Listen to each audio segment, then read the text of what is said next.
Estamos começando mais uma contribuição para o nosso canal no YouTube, Luz para o Meu Caminho, onde trazemos uma contribuição para as senhoras e professoras, para o auxílio e desenvolvimento de cada mensagem, com o tema da semana para o culto de senhoras e com o tema do mês para as classes de professores. E não se esqueça de curtir e compartilhar e deixar a sua contribuição nos comentários.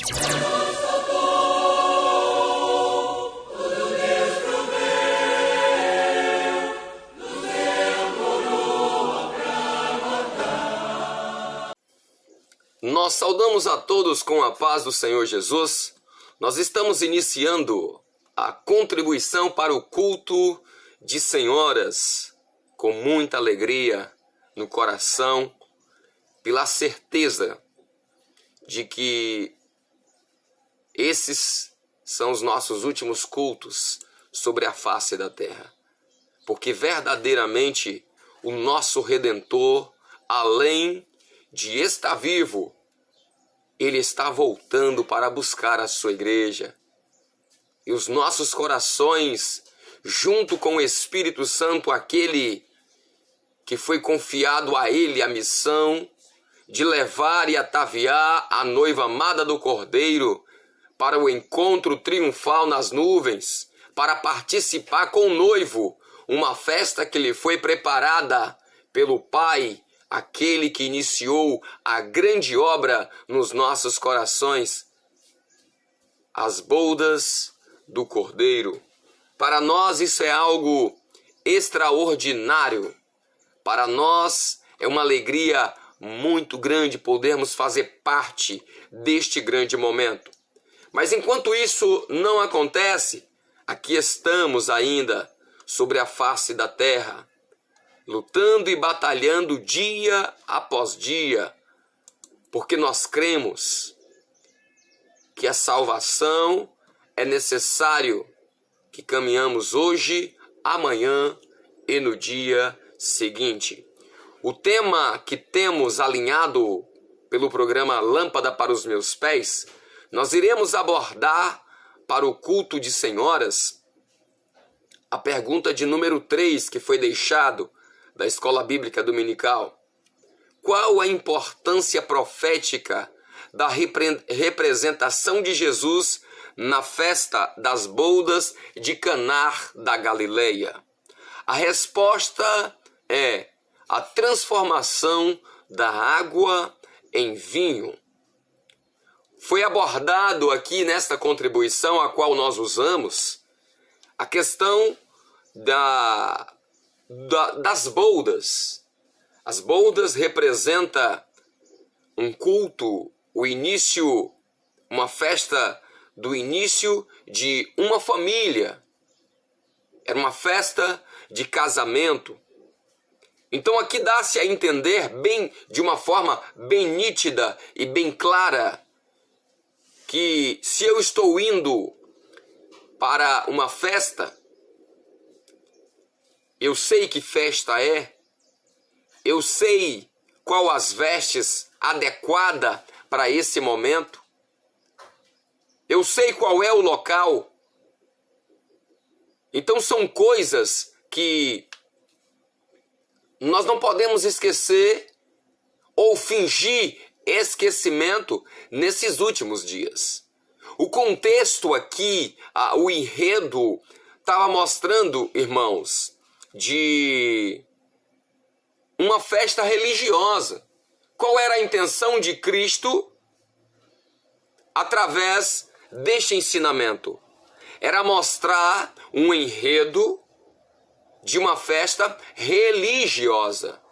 Porque aqui vai acabar o vinho. Então está mostrando que nesses últimos dias, o que mais tem de denominações, de igrejas, ofertando ao Senhor aquilo que é deles. Eles têm Bíblia? Tem Bíblia. Eles frequentam a igreja? Frequentam a igreja. Eles falam do céu? Eles falam do céu. Mas falta ali o principal, irmãos. A alegria ali de homens e mulheres são alegrias passageiras.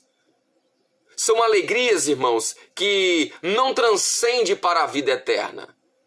É aquele momento lá do profeta contra os profetas de Baal. Não, nós vamos ver aqui, e o Deus que responder, esse será o Deus. E ali eles montaram um sacrifício, montaram um culto, montaram uma festa, de acordo com o que eles estavam acostumados a fazer. E aí veio para poder pôr fogo. Então assim, tudo certinho, irmãos.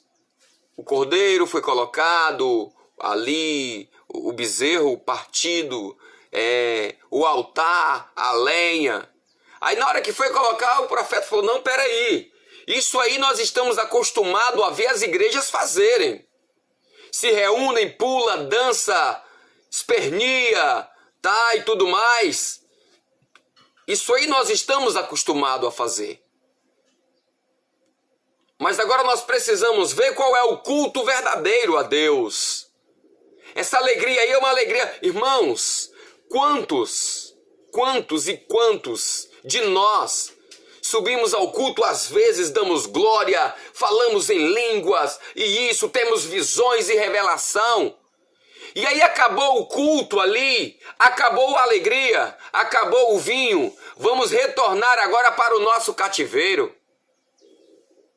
E aí quando chega em casa, a casa está destroçada, a casa está de ponta cabeça, a família está destruída, é filho envolvido com atividades mundanas. E você como pai e mãe não tem ânimo, está lá na sua ansiedade, está lá presa no seu mundinho. Mas quando chega na igreja, finge uma alegria que não existe, uma alegria que acabou faz tempo. Queridos de Deus, nós precisamos acordar para a realidade. Quantos de nós, às vezes, estamos aqui nesse estado de calamidade que estou falando aqui, que não sou eu que falo, mas é o Espírito Santo de Deus que está ditando isso dentro das igrejas, que está proclamando isso dentro das igrejas. Desperta, tu que dormes. Quantos de nós, irmãos, chegamos em um culto na nossa igreja, chegando lá, nós temos visões, nós temos revelações, que vai ditar o culto, que vai dizer o que Deus vai fazer. Queridos, esse não é o papel da igreja. O papel da igreja é de orientar e de mostrar para Deus que nós somos servos, devedores. O posicionamento de Maria aqui não foi adequado. Não foi adequado. O próprio Cristo põe ela no lugar dela. O segundo posicionamento de Maria foi adequado, mas o primeiro não. Ela foi ao mestre, foi a Cristo, somente ela ali, ela sabia quem era Jesus. Mas por que ela não foi saber? Por que ela não procurou o pai? Por que ela não procurou ali o noivo? Por que ela não procurou os criados? O mestre-sala? Não é um problema interno? É um problema interno. Esses homens aqui, mas ela foi diretamente a Cristo. E Cristo vira e diz assim, que tenho eu contigo se não é chegada a minha hora. Esse posicionamento é um posicionamento de uma igreja. É tanto que ele trata ela como mulher. É um posicionamento de uma igreja infiel, que quer usar os seus laços familiares para poder dizer o que Cristo precisa fazer. E quem conheceu a mente de Cristo? Quem conheceu a mente de Deus para instruí-lo a respeito do que ele deve e o que não deve fazer? E ele vira e diz, não é por maldade, mas porque a Bíblia ela é verdade, e conhecereis a verdade, e a verdade vos libertará. Ele vira e diz: que tenho eu contigo, mulher? Ainda não é chegado a minha hora. E ele não diz nada mais o que vai fazer. E ela sai dali exatamente sabendo o que deveria fazer. E ela vai então e procura os criados, e ela diz assim, olha, ela orienta os criados. Tá vendo aquele homem? É Cristo. Ficai atento, que ele mandar fazer, façais. E verás a glória de Deus, irmãos. Foi abordado aqui para a família. E eu quero deixar um texto aqui para não... para poder fazer uso dessa contribuição que foi colocada. Essa primeira parte não precise usar para pregar na reunião dessa noite. É como a gente sempre fala. Essa primeira parte aqui você pode usar como aprendizado para saber o seu posicionamento quando for se apresentar perante o Senhor. No livro de 2 Reis, no capítulo 4, versículo 26, diz assim, versículo 25, partiu ela, pois, e foi ao homem de Deus, ao Monte Carmelo. E sucedeu que, vendo ao homem de Deus de longe, disse ao seu servo, eis aí a sunamita. Agora corre-lhe, pois, ao encontro e dize, vai bem contigo? Vai bem com o teu marido? Vai bem com o teu filho? E ela disse, vai bem. Quem foi ao encontro dela?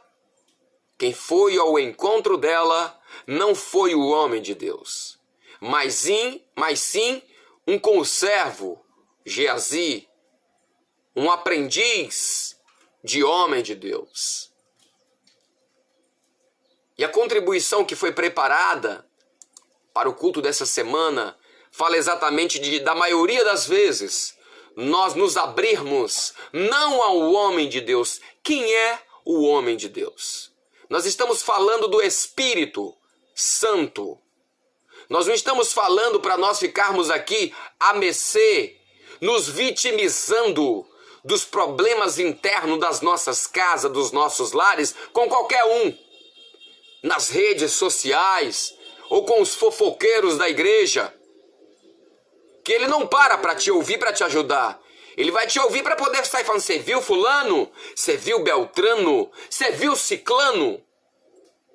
Ao invés de levar ao homem de Deus. Mas a Bíblia diz que o posicionamento adequado de uma igreja fiel é esse.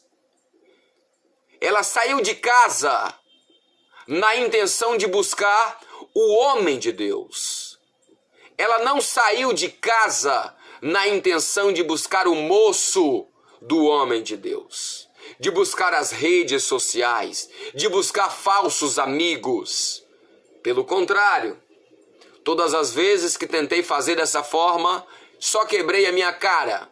Não demorou muito para os 4 cantos da igreja ficarem sabendo das minhas mazelas, ficarem sabendo do meu cativeiro e da minha luta dentro de casa. Então cuidado a quem você está confiando o íntimo e profundo da tua alma.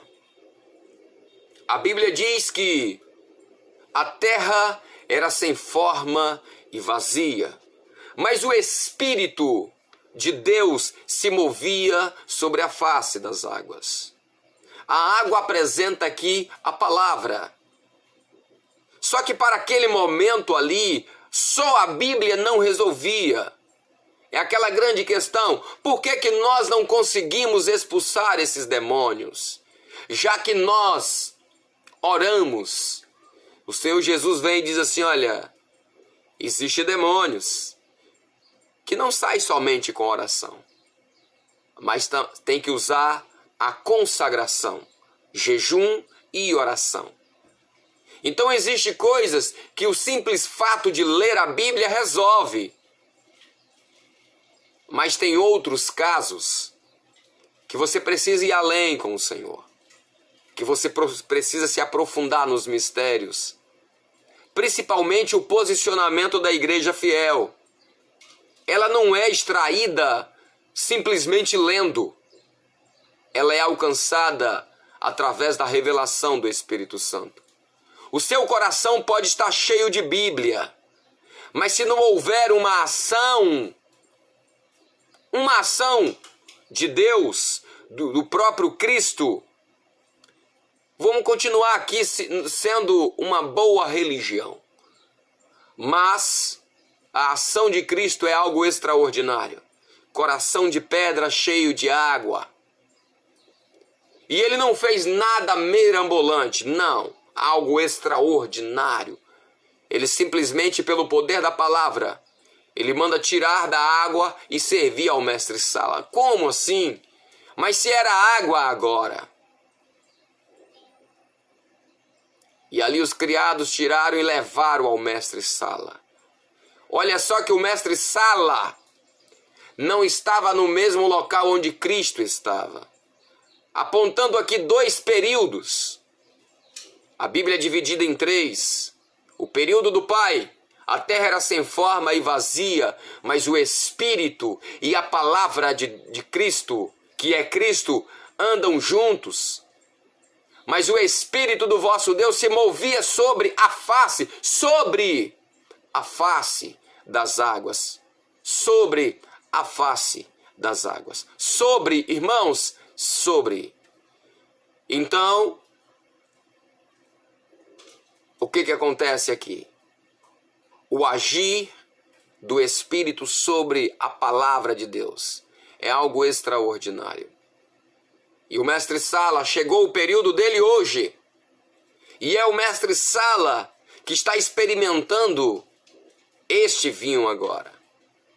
É o mestre-sala que vai dar a ordem de distribuir o sangue derramado na cruz do Calvário. A alegria proporcionada da ressurreição de Cristo. É Ele que testifica estas coisas. Amém? A todos, a paz do Senhor Jesus. Maranata, o Senhor Jesus vem.